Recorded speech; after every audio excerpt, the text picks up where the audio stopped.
ароматный, вкусный, свежий и подорожавший. И неважно, батон это или булка, нужно готовить дополнительные деньги, ведь в России поднялась цена на хлеб. Почему? Попытаемся выяснить.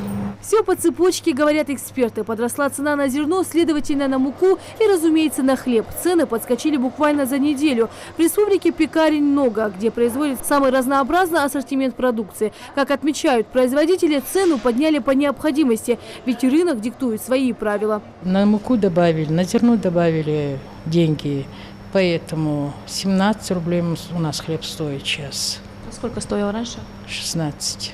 То есть на 1 рубль, да, получается? Да. Ну, мы немного добавили деньги. Расскажите, у нас 3 разновидности хлеба. Вот почем? Этот хлеб Бородино, это хлеб отрубной, эти батоны. И за сколько они вообще?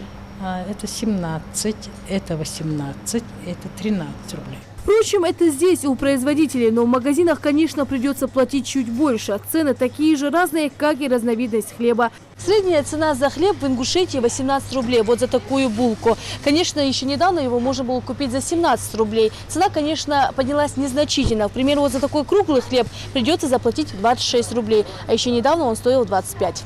Не случайно говорят, хлеб всему голова, ведь сложно представить любое меню без этого продукта. Поэтому многие при покупке не обращают внимания на подскочившие цены, ведь сколько бы он ни стоил, без него никак. Ну, для меня это было незаметно, как-то я не заметил это, не ощутил. Но, если не ошибаюсь, где-то на рубль, где-то на 2 цена поднялась на хлеб. Если кто-то не ощущает этого, но многие, те, у кого не хватает финансовых средств или еще как-то, для них, конечно, это заметно. Изначально подорожало зерно. Только за 2018 год на пшеницу в России выросла цена на 47%. Специалисты оправдывают это тем, что урожай в этом году выдался не самый богатый. Да и к тому же Новый год и новая система работы. Как заявляют в управлении Федеральной антимонопольной службы, рост цен составил от 1 до 4 рублей. Около года мы, получается, питались этими ценами, низкими ценами и пользовались ими. Нынешнее еще повышение цен на хлеб, он обусловлен еще некоторыми факторами, такими как, допустим, только за прошлую неделю цену на пшеницу 3-й категории выросли на 225 рублей за тонну.